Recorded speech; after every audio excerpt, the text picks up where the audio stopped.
Buenas tardes a todos. Un placer estar aquí otra vez en New Learning y aquí en la Fundación DAISIM.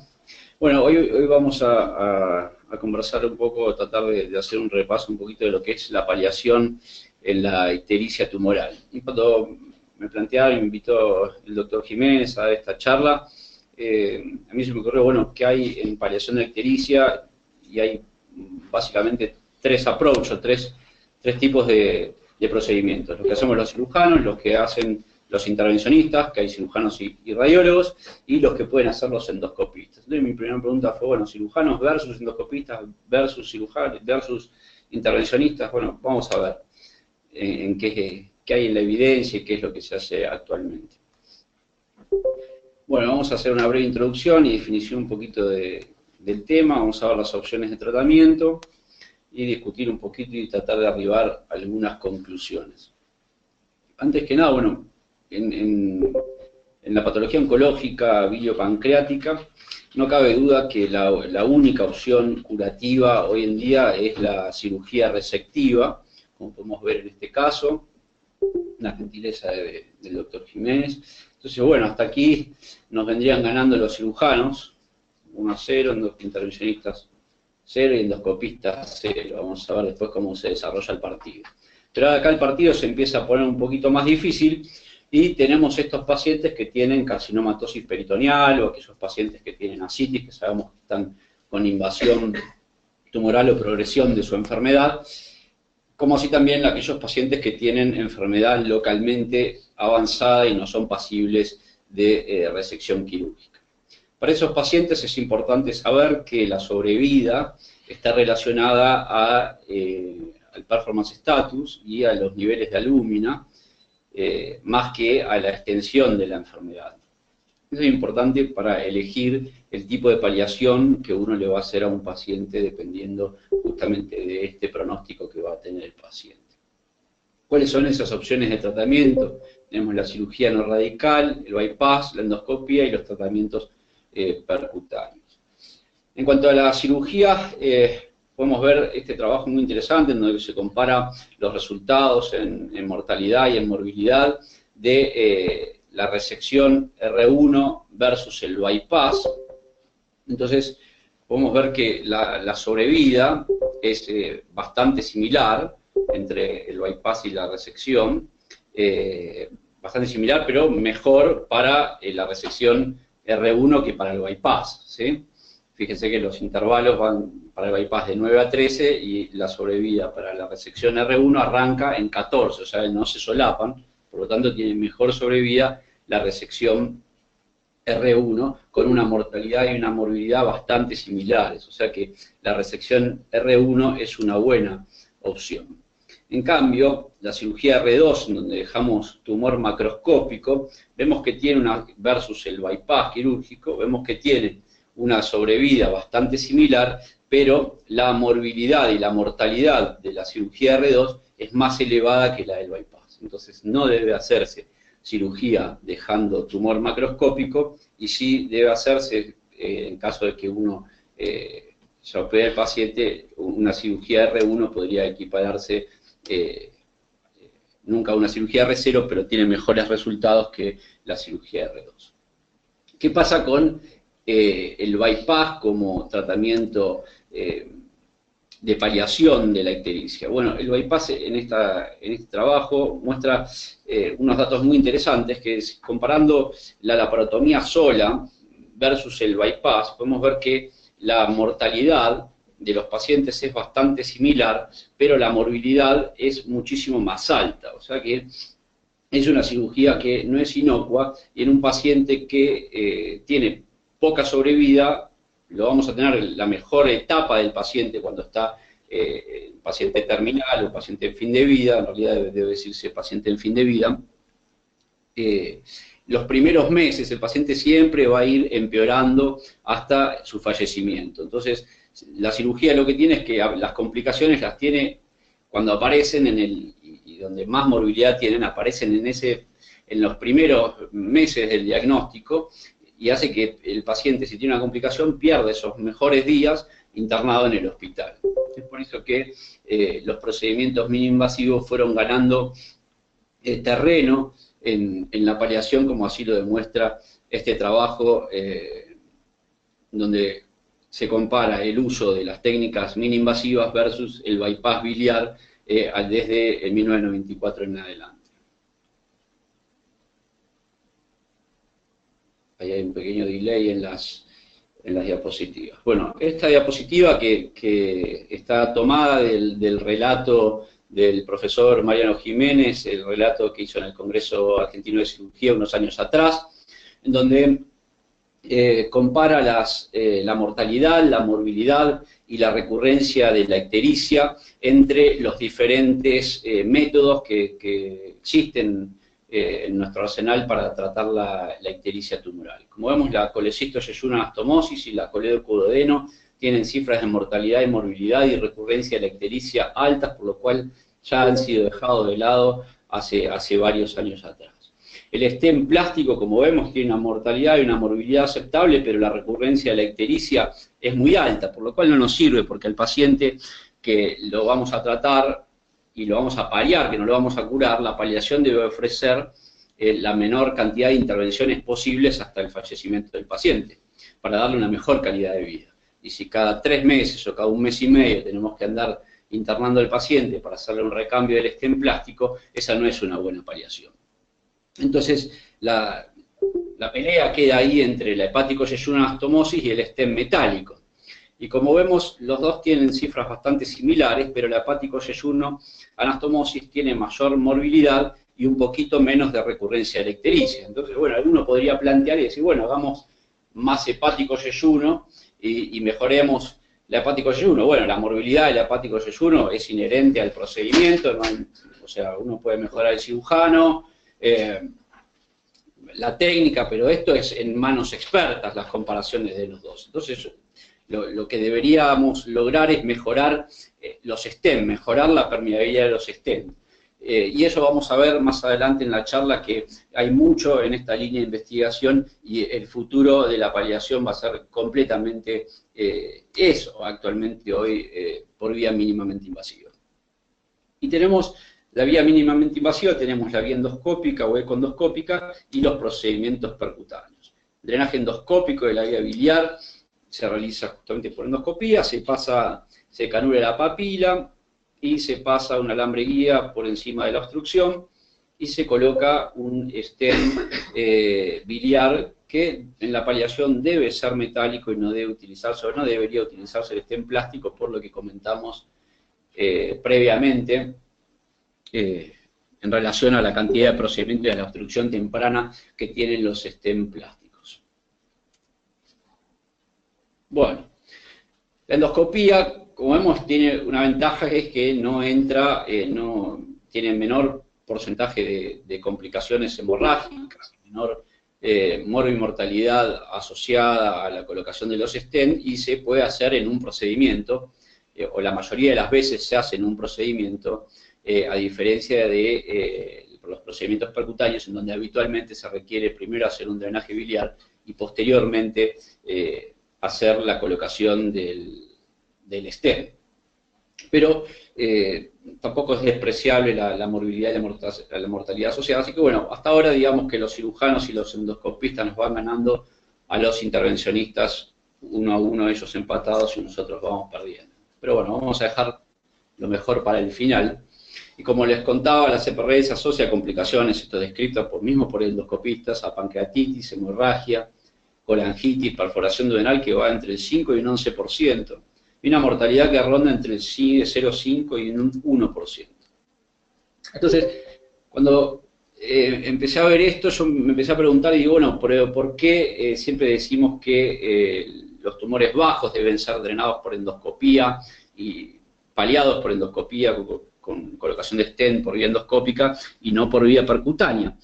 Bueno, buscando en la bibliografía, traté de buscar evidencia de nivel alto, y el único trabajo randomizado, prospectivo randomizado que encontré es este trabajo de, bueno, varios autores, Spear, Cotton, Mason. Estoy yo ahí, pero no soy yo, es Joan.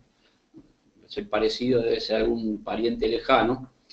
En donde ellos analizan 75 pacientes comparan el método endoscópico versus el método percutáneo y encuentran que la paliación de la ictericia es mejor en el endoscópico y tiene una mortalidad a 30 días menor en el tratamiento endoscópico. Pero cuando uno lee un poquito, lo que vemos es que el drenaje percutáneo, o sea, el stent que se colocaba por vía percutánea en este trabajo, era un stent plástico de 12 French, o sea que estábamos entrando al hígado con 12 French. Hoy en día los stent metálicos que colocamos por vía percutánea tienen un delivery que ronda los 7 French o 8 French, no más de eso, o sea que no es asimilable este trabajo a lo que actualmente se está colocando. Incluso la técnica endoscópica que utilizaban en ese momento para hacer este trabajo, ustedes se fijan, el catéter que ponía, el stent que ponían era de 10 French, o sea que incluso era más fino que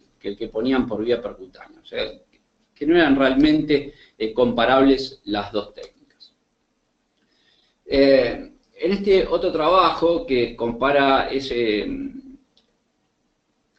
el approach endoscópico versus el percutáneo para los carcinomas hepatocelular irresecable, ellos concluyen que no importa el procedimiento que se haga, la sobrevida de los pacientes que se drenaron fue muchísimo mayor que los pacientes que no se drenaron, con una P estadísticamente significativa. ¿Esto qué quiere decir? Que los pacientes que no se drenan andan peor que aquellos pacientes que no se les hace paliación. O sea que no cabe duda que a los pacientes hay que hacerle paliación porque tiene impacto en la sobrevida, no solo en la calidad de vida, sino también en la sobrevida.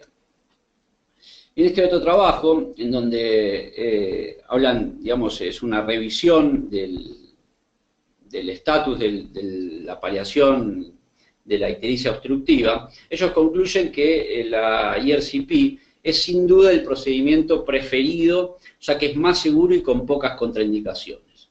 Dicen, en el escenario actual, la CPRE es preferida para estenosis distales, a menos que esté contraindicada, en cuyo caso se indica el abordaje percutáneo. Y la cita ahí es la número 23 y la 24, y dicen, en general, el abordaje percutáneo es preferido para obstrucciones altas, mientras que la endoscopía es para las bajas. Entonces, cuando me pongo a mirar, digo, bueno, voy a ver la cita 23 y la cita 24, adivinen quién aparece. Aparezco yo otra vez, Houghton, ahí, Spear, Russell, el mismo trabajo prospectivo y randomizado, endoscópico versus percutáneo, pero que utilizaban estos stent percutáneos de 12 French plásticos. O sea, nuevamente estamos frente a una evidencia que no se condice con los actuales tratamientos que tenemos por vía percutánea. ¿Saben qué pasa en la bibliografía con respecto a los stent metálicos en pacientes con obstrucciones altas, tipo Bidmuth 3 o Bidmuth 4 en el colangiocarcinoma? Este otro trabajo también compara la vía percutánea versus la vía endoscópica, concluyen que la vía percutánea debe ser elegida para el tratamiento inicial de estos pacientes porque tienen una tasa más alta de éxito técnico y éxito clínico y con menos tasa de colangitis relacionada comparado a la endoscopía. Este otro trabajo, bueno, compara lo mismo y dice que las complicaciones son menores en el grupo percutáneo versus el grupo de endoscopía. Entonces no cabe duda que hasta ahora que los tumores proximales deben ser abordados por vía percutánea y los tumores distales debe hacerse paliación endoscópica. Hasta ahora es el consenso y lo que hay en la bibliografía, pese a que, bueno, cuando uno empieza a buscar no encuentra realmente un nivel de evidencia alto para sostener esto, pero es el consenso hoy en día en la comunidad científica. Ahora, ¿qué pasa cuando hay fracaso o imposibilidad, sobre todo cuando hay fracaso de la paliación endoscópica? ¿Debe hacerse paliación percutánea o debemos utilizar métodos como la ecoendoscopía para hacer drenaje biliar por ecoendoscopía? Y este metaanálisis, que es una revisión sistemática que compara el drenaje biliar por vía ecoendoscópica versus el drenaje percutáneo de la vía biliar después de endoscopía fallida, y ellos concluyen que el éxito técnico y clínico no fue diferente entre las dos técnicas. Pero los efectos adversos leves tampoco lo fueron, pero los moderados y graves y totales fueron mayores en el grupo percutáneo. Y concluyen el abordaje endoscópico es igualmente efectivo, pero más seguro que el abordaje percutáneo cuando la IRCP es fallida. Cuando falla la endoscopía, la CPR, ellos dicen que debe hacerse drenaje ecoendoscópico. Pero bueno, no hay que hacer como este conductor o esta conductora que cuando vio el cartel ahí de sexo gratis se distrajo y no leyó la letra chica, que en realidad lo que vendían no era sexo gratis, sino cubiertas. Entonces, cuando uno se pone a leer la letra chica de este trabajo y empieza a estudiarlo en mayor profundidad, lo que podemos ver rápidamente es que de 6 estudios que ellos incluyen, 3 estudios eran retrospectivos. Y cuando uno sigue analizando un poquito la letra chica con respecto a esto, si ustedes se fijan, en 3 de los estudios, la comorbilidad y la calidad, el índice de calidad, no estaba disponible en los estudios para compararlos entre las dos técnicas. Y sobre todo, cuando uno analiza las diferentes patologías que ellos incluyeron, la mayoría de los pacientes eran tumores bajos y no tumores altos. Entonces, por supuesto que en tumores bajos probablemente ande mejor la ecoendoscopía, porque el problema son donde más falla la endoscopía, la CPR clásica, no es en los tumores bajos, sino es en los tumores altos. Entonces, bueno, yo hoy en día con la evidencia actual creo que el algoritmo debiera ser así hasta ahora, hasta que salga alguna evidencia que indique lo contrario. Para tumores distales, hasta ahora creo que, pese a que los trabajos que hay quizás sean un poquito viejos, el nivel de evidencia no sea el mejor, pero el consenso es paliación endoscópica. Y ante el fracaso o la imposibilidad, hasta ahora no hay evidencia que realmente indique que la ecoendoscopía es mejor que la paliación percutánea. Entonces, hasta ahora, paliación, tumores distales, paliación endoscópica, fracaso o imposibilidad, paliación percutánea. Y para los tumores proximales, estos sí tienen un nivel de evidencia alto, la paliación percutánea es mejor que la paliación endoscópica o ecoendoscópica. Entonces, ahora la idea es pasar un poco y mostrarles cómo hacemos nosotros y qué es lo que hace nuestro grupo con la paliación por vía percutánea. En general, consiste primero en un drenaje percutáneo de la vía biliar, salvo cuando están dadas algunas condiciones en las cuales podemos intentar colocar un stent de primera intención, que le llamamos, es decir, un paciente que no tiene drenaje previo de la vía biliar, en el cual hacemos el drenaje y en el mismo acto se le coloca el stent y se le emboliza el trayecto. Los pacientes tienen que ser pacientes que no tengan colangitis y que no tengan bilirrubina muy elevada. Porque el drenaje externo de la vía biliar, cuando la bilis sale hacia afuera, es aspirada por el mecanismo de sifón que tiene la bolsa colectora. Entonces es un mejor drenaje que el stent que tiene que drenar a través de la fuerza positiva de la secreción de bilis. Entonces, eso por lo menos creo que es la causa por la cual andan mejor los drenajes externos que los drenajes internos externos o los stent para bajar la bilirrubina más rápido.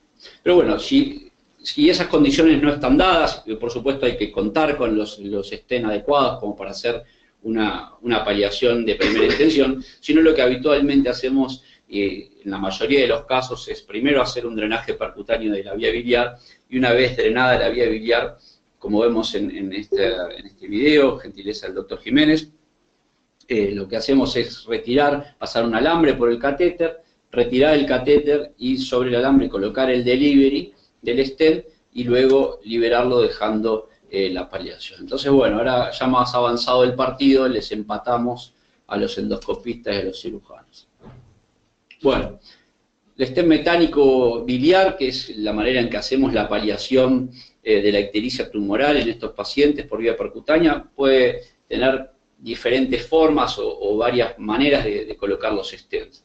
Cuando es una obstrucción baja, porque falló el endoscopista o no había endoscopía disponible, generalmente uno termina colocando un solo stent. Pero cuando las obstrucciones son altas y disocian las ramas derechas e izquierdas de la vía biliar, tenemos la opción de colocar stent con forma de I o stent en forma de T.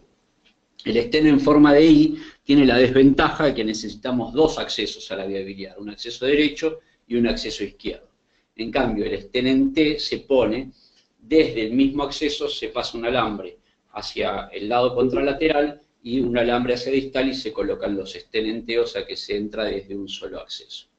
Tenemos un ejemplo de stent en I, otro ejemplo de stent en T,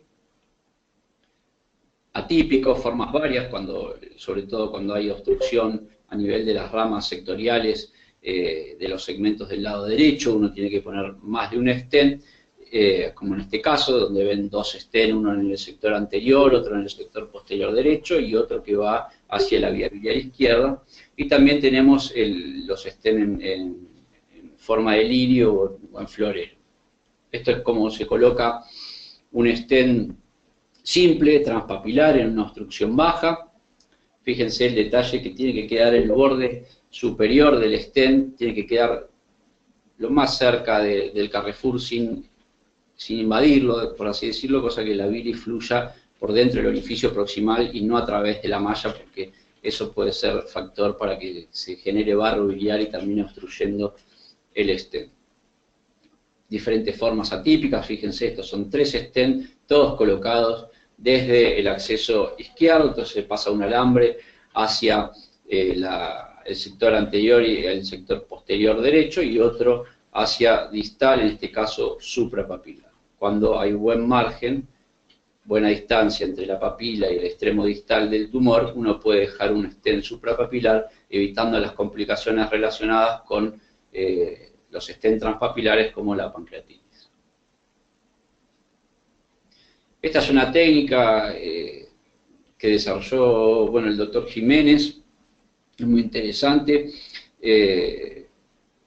Lo que se hace en este caso cuando tenemos una tridisociación de la vía biliar, extremo derecho, extremos izquierdos, en donde no se pudo pasar desde un solo lado como vimos antes, entonces se hace un triple drenaje percutáneo de la vía biliar, un acceso izquierdo y 2 accesos derechos, se pasa la obstrucción y se coloca un stent más grande distal transpapilar, luego se pasan los 3 alambres por dentro de este stent, se lo dilató también previamente, y por dentro, una vez colocados los 3 alambres por dentro de este stent, se colocan los deliveries de los 3 stents proximales, y de esta manera quedan los 3 stents proximales colocados como dentro del florero, por eso se llama en lirio o en florero.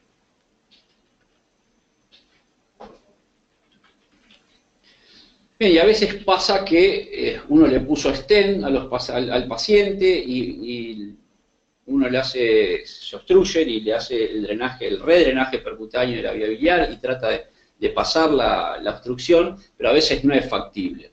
En ese caso, una solución sería el drenaje por ecoendoscopía, el drenaje biliar por ecoendoscopía, desde el estómago hacia la vía biliar izquierda. Pero en este caso no contábamos con ecoendoscopía, entonces este es un caso que hicimos con el doctor Jiménez, que hizo el doctor Jiménez, yo lo ayudé.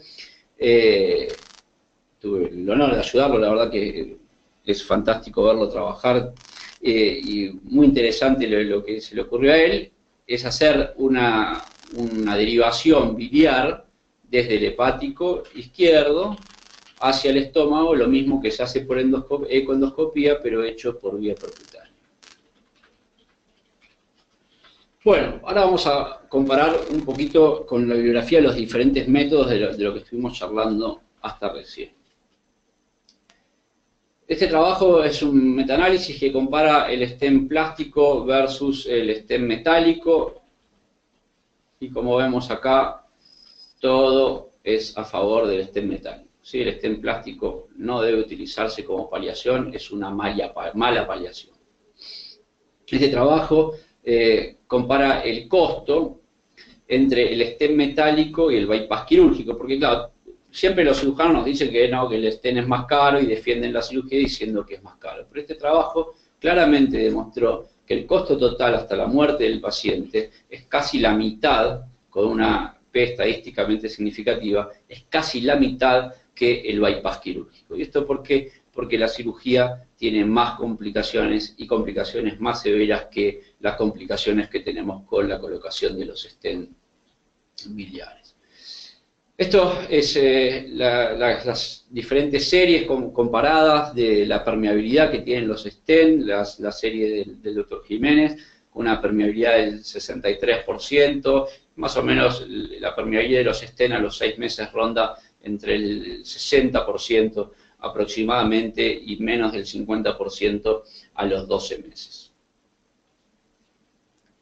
Y los stents se tapan, eso ya lo sabemos todos y es lo que cuando hay peleas así, cirujanos versus intervencionistas, es lo que nos dicen, bueno, pero los stents se tapan y es lo que vimos antes, que la cirugía tiene más morbilidad, pero tiene mejor permeabilidad a largo plazo.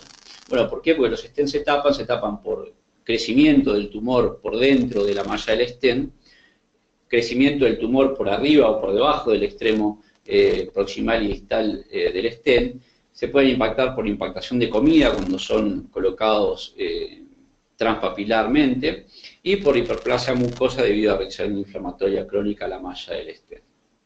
Entonces, realmente el desafío actual es cómo aumentamos la permeabilidad de los stents metálicos, porque si nosotros lográsemos hacer que con los stents metálicos tengamos el mismo porcentaje de permeabilidad que la cirugía, claramente la paliación debe hacerse por vía mínimamente invasiva porque tiene menos complicaciones, como vimos, que la cirugía.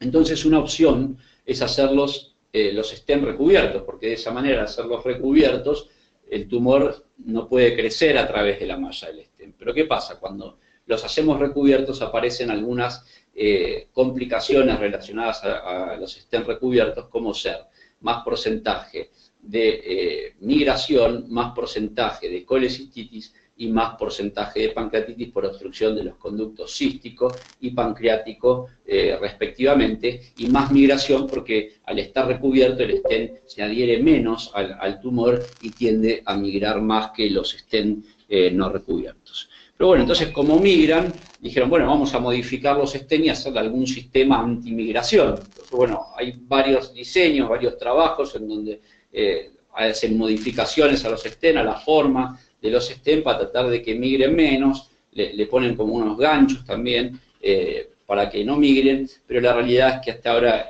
no han logrado, ninguno de estos ha logrado demostrar superioridad a la migración con respecto a los stents no recubiertos. El otro problema que tienen los stents son la colangitis y el reflujo biliar, sobre todo cuando el reflujo duodenal hacia la vía biliar, sobre todo cuando los stents son colocados por vía transpapilar y quedan hacia el duodeno, como podemos ver en las imágenes de la izquierda, de las imágenes endoscópicas de la izquierda. Entonces, bueno, hay algunos stents que lo que tienen son stents valvulados o con formas tipo curvas, que terminan en forma curva, que evitarían el reflujo gastroduodenal o duodenal hacia la vía biliar. Y por otro lado, para mantenerla, digamos, el otro problema que teníamos era el crecimiento tumoral por dentro de la malla del stent, o por arriba o por abajo. Cuando el tumor crece por arriba o por abajo, quiere decir que el stent fue mal colocado y debió colocarse un stent más largo en el primer procedimiento. Pero cuando el tumor crece por dentro, hay también algunas ideas, algunas soluciones, como por ejemplo en este trabajo, que lo que se le hizo es adherir semillas radioactivas al stent para evitar el crecimiento tumoral, y de esa manera lograron mejorar, como vemos en las cifras de abajo, con una P estadísticamente significativa, mejorar la permeabilidad de los stents con estas semillas radioactivas. También otra opción es el uso de quimioterápicos como el paclitaxel en los stents biliares. Esta es una serie del Dr. Jiménez, una serie preliminar de 14 pacientes versus 15 pacientes, en donde se comparó stent de nitinol no recubierto común versus el stent con la droga quimioterápica, y los resultados mostraron un aumento de la permeabilidad de los stents casi un 25% a los 6 meses, y vemos también un 25% a los 9 meses de aumento de la permeabilidad del stent cuando se utiliza drogas quimioterápicas. Entonces, bueno, vamos a ir tratando de arribar a algunas conclusiones, así tenemos lugar para preguntas y discutir un poquito.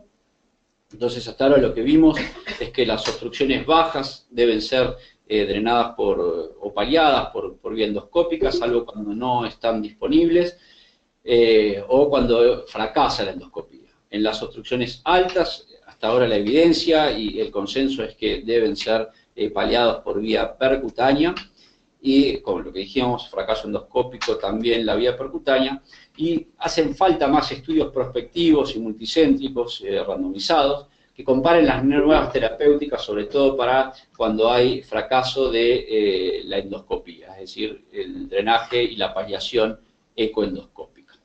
Bueno, creo que con esto terminamos y espero haber cumplido, y como para cerrar, creo que lo mejor es trabajar en equipo y que los cirujanos, los intervencionistas y endoscopistas trabajemos juntos para ofrecerles a los pacientes la mejor paliación que se le pueda dar a los pacientes. Bueno. Eduardo. Hola, Andrea. ¿Cómo estás? Bien, ¿y vos? Bien, acá estamos, todo bien, escuchando tu charla. Edu, un par de preguntas. Vamos. Una de Manuel. Hola Manuel, ¿cómo te va? Que dice, si en la configuración del lirio se dilata siempre el stent grande previo a la colocación de los otros 3 stent que desembocan por dentro. En general sí, porque eso permite que los 3 stent puedan expandirse correctamente. Bueno, ahora te pregunto yo. Andrea. ¿Me escuchás? Sí, perfecto. Decime una cosa, ¿qué pasa, que es lo que nos pasa a menudo, cuando vos tenés un paciente con un stent y espera que voy a prender la luz porque estoy a oscuras? Dale, te esperamos. Ahí se hizo la luz. Ahí se hizo la luz. Escúchame, ¿qué pasa cuando vos a un paciente le pones un stent de metal, lo mandás a casa y el stent de metal se tapa? ¿Cómo seguís? ¿Cuál es el procedimiento? Le haces un nuevo drenaje, le llamás al endoscopista, le pones un nuevo stent, cambiás de método, ¿qué haces? Sí, si el stent está transpapilar y es bajo, la endoscopía es una muy buena opción, y si no está disponible, entramos por vía percutánea y tratamos de pasar por dentro del stent, tratando de entrar por el orificio proximal del stent y no a través de la malla, para que el nuevo stent permita expandirse por completo, porque a veces cuando uno entra a través de la malla hay que dilatar la malla y el stent no termina de expandirse por completo, y eso creemos que puede ser un factor de riesgo para una nueva reobstrucción. Habitualmente, bueno, sí, los stents se tapan, eso lo sabemos todos, pero más de una reobstrucción es raro que tengamos pacientes con más de una re-stent, por así decirlo. En el caso que a mí me pasó, por ejemplo, un paciente hospitalario, que 2 stent y se le volvió a tapar, en ese caso recién cambio a stent recubierto. La primera sí. Colocamos directamente, nuevamente, otro stent metálico no recubierto. Y decime una cosa, ¿medicación utilizan? ¿Les dan a los pacientes ácido urso desoxicólico, antibióticos? ¿Vieron que es lo mismo? ¿Qué postura tienen con respecto a eso? Sí, en medio haz lo que yo digo y no lo que yo hago. A ver, el doctor Jiménez hizo un trabajo en donde comparó ácido urso desoxicólico versus ciprofloxacina versus nada, y vio que los resultados fueron que no había diferencia entre unos y otros. La realidad es que yo, por lo menos, en los pacientes míos hospitalarios, cuando se obstruyó por primera vez y la obstrucción fue por barro, les doy uso de desoxicólico. Pero la evidencia dice que no. A mí me pasó más o menos lo mismo en realidad. Mientras yo trabajaba con Mariano, a todos los pacientes le dábamos el ácido uso desoxicólico y después les terminábamos dando también cipro una vez por día, porque había un trabajo de Horacio Agostino que decía que mejoraba la permeabilidad dándole un comprimido de cipro por día, y la verdad es que luego en los pacientes hospitalarios, por una cuestión económica, no lo podían comprar, y entonces dejé de dárselos, pero dejé de dárselos porque no, los pacientes no los podían comprar, digamos, fue un trabajo así bastante sui generis, y la verdad es que las cosas no cambiaron. Se taparon más o menos siempre los mismos, nos ha pasado que se nos ha tapado más de una vez, y también nos ha pasado de tener que meternos, como vos decís, a través de la malla. Por eso a veces no hay que poner estés tan largos, porque a veces se tapa. En realidad lo que hay que hacer, creo yo, que es que cuando uno está haciendo el drenaje y uno ve la obstrucción alta, y la obstrucción, si bien la vía biliar se llena a la izquierda y a la derecha, pero uno sospecha que se va a obstruir rápidamente, a lo mejor hay que ser un poquito más vigoroso, como diría Horacio, y drenarle las dos ramas, porque al poquito tiempo la rama izquierda se tapa, y ahí tenemos un problema, porque si pusimos un stem volcado hacia la derecha, después es muy difícil pasar el otro, y uno termina rompiendo la malla, tratando de pasar a través de la misma, con la estrechez que vos decís que sucede, y sobre todo tener la precaución que los dos stem sean de la misma composición en lo posible, y no que pongamos un stem de uno y otro de otro, no por las marcas, sino por el metal que uno está utilizando, por la aleación que uno está utilizando. A ver si alguien más tiene alguna pregunta.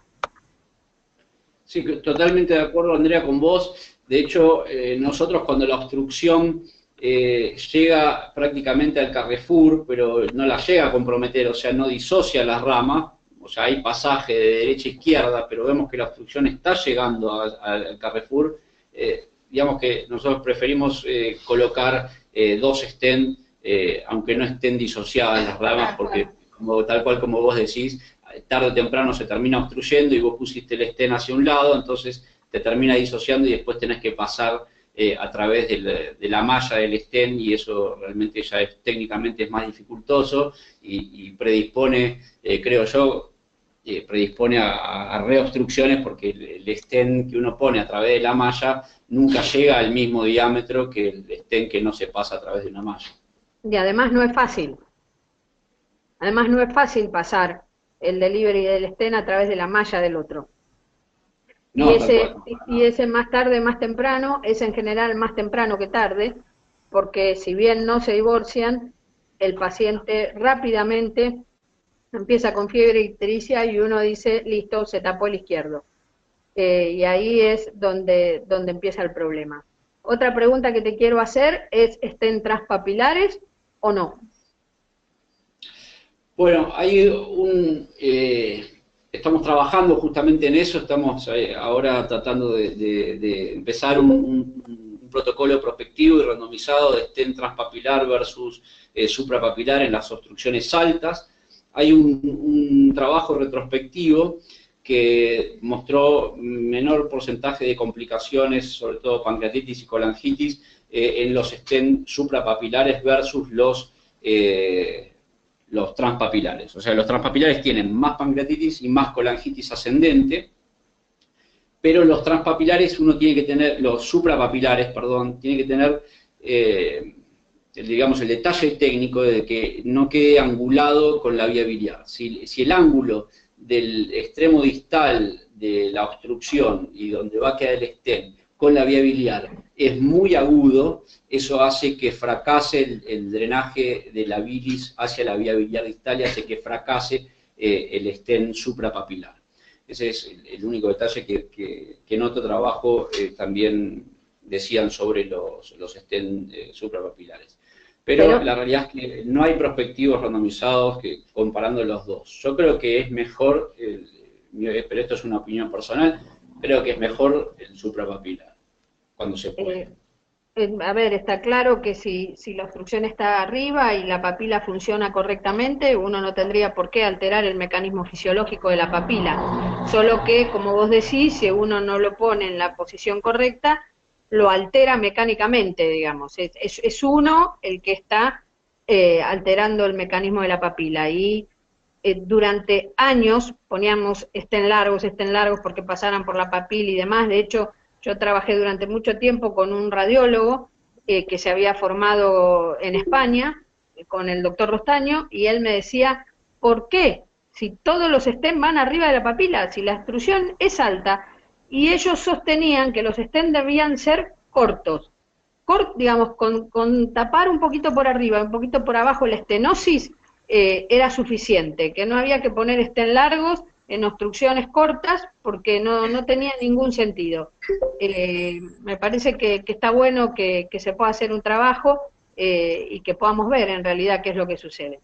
Acá Sebastián Jam pregunta si hay un límite en la cantidad de stent que vos podrías colocar.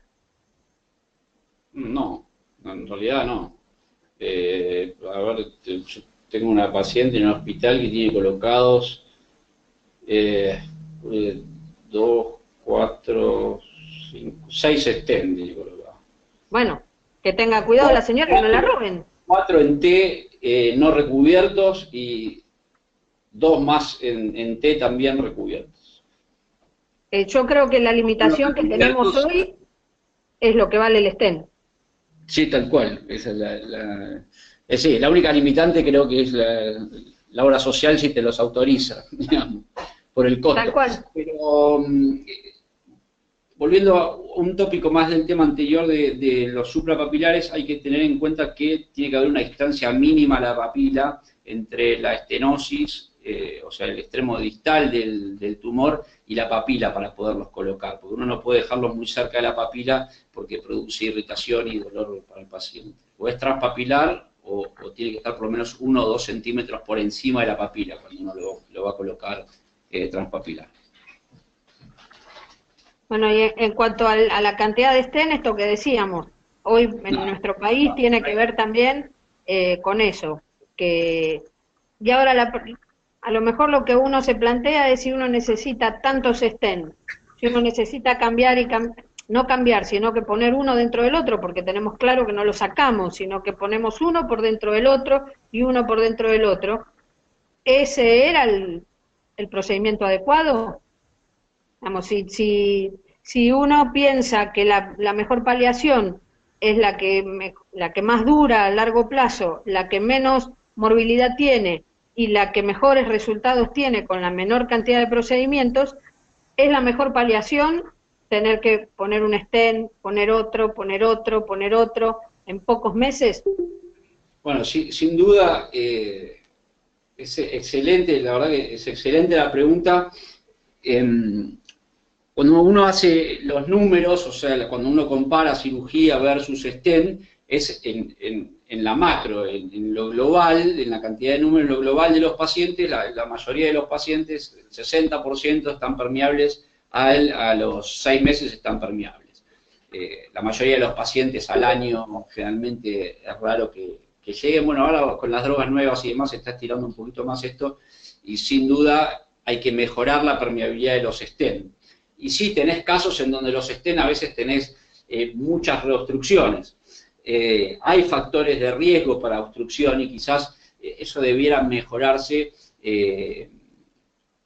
si uno pudiese predecir mejor qué pacientes son los que se van a obstruir mucho, quizás en esa pequeña cantidad de pacientes. Quizás creo que si es un paciente que tiene un muy buen performance status, en un tumor que es de bajo grado, que uno le coloca un stent porque el paciente no se puede operar por otra comorbilidad y no por el tumor avanzado en sí mismo, que tiene un buen performance status, que no tiene albúmina baja y demás, en esos casos muy seleccionados, quizás la cirugía podría ser, sobre todo la cirugía laparoscópica, podría ser una mejor opción que los stents.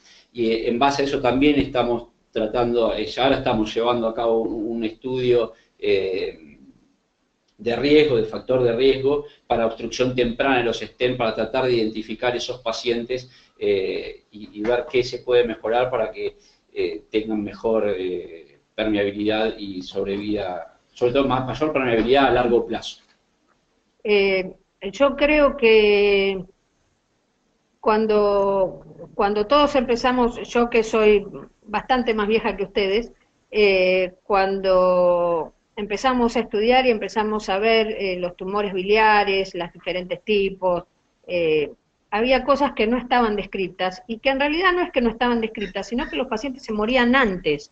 Eran pacientes que se ponían amarillos, no había nada para ofrecerles, esas grandes cirugías, esas cosas insólitas que yo creo que vi hacer, pero más que pocas veces, que no funcionaban y los pacientes se morían. Y en realidad los pacientes se morían por la ictericia y no por la evolución de su enfermedad.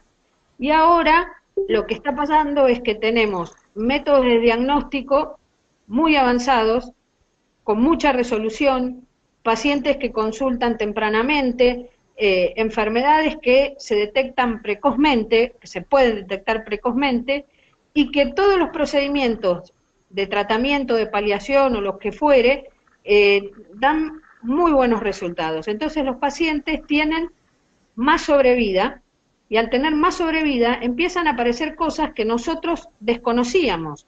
Vamos, yo la primera vez que vi una metástasis de un tumor de Klatskin, rara, pero la vi en el consultorio de Mariano, de un paciente que ya hasta sospechábamos que tenía un Klatskin, porque el señor vivió 1 año y medio, cambiábamos, le poníamos un stent dentro del otro, un stent dentro del otro, porque lo que se presuponía que iba a ser 2 meses, 3 meses, fueron 6, fueron 12, y así siguió, hasta que un día el señor vino con un tumor subcutáneo, se lo biopsiamos y era la metástasis del Klatskin.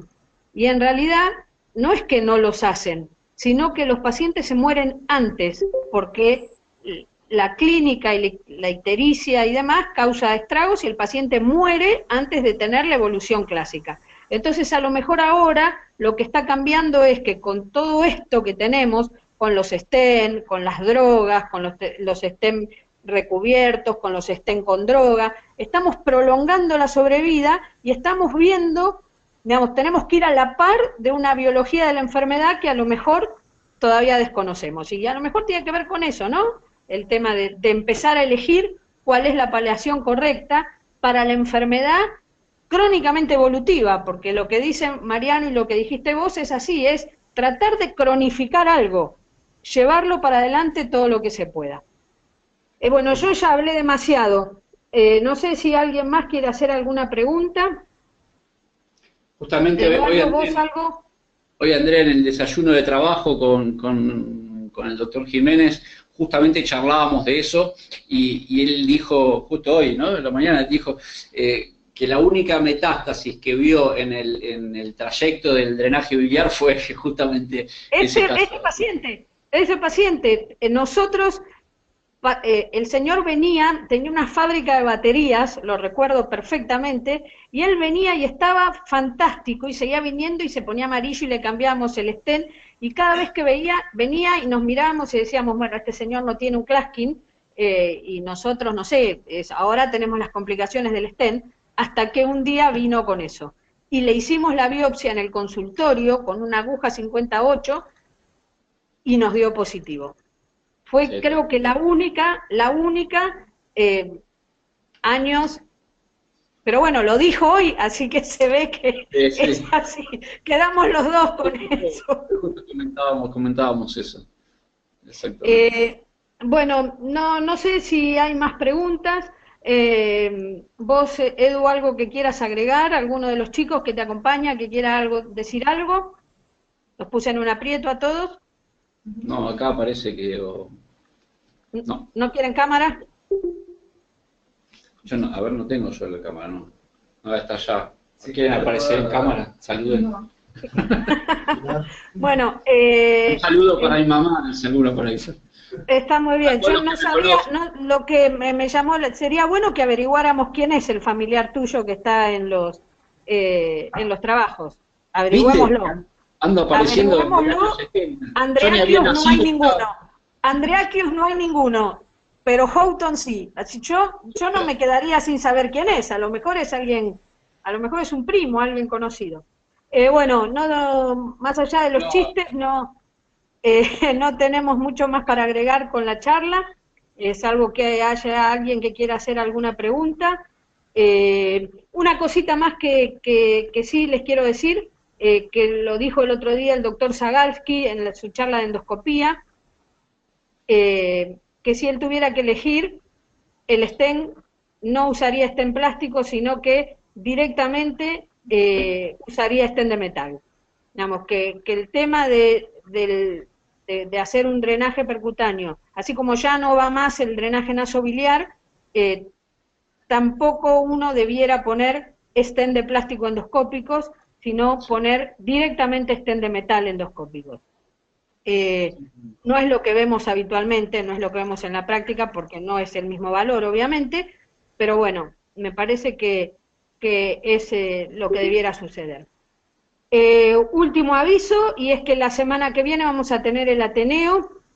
El Ateneo es sobre 2 casos de lesión quirúrgica de vía biliar. Le voy a pedir encarecidamente al doctor Jiménez que termine de publicar en internet, termine de publicar en el Facebook los casos que va a presentar en el Ateneo, por favor, porque no tienen sorpresa. Las redes nos están dejando sin sorpresas.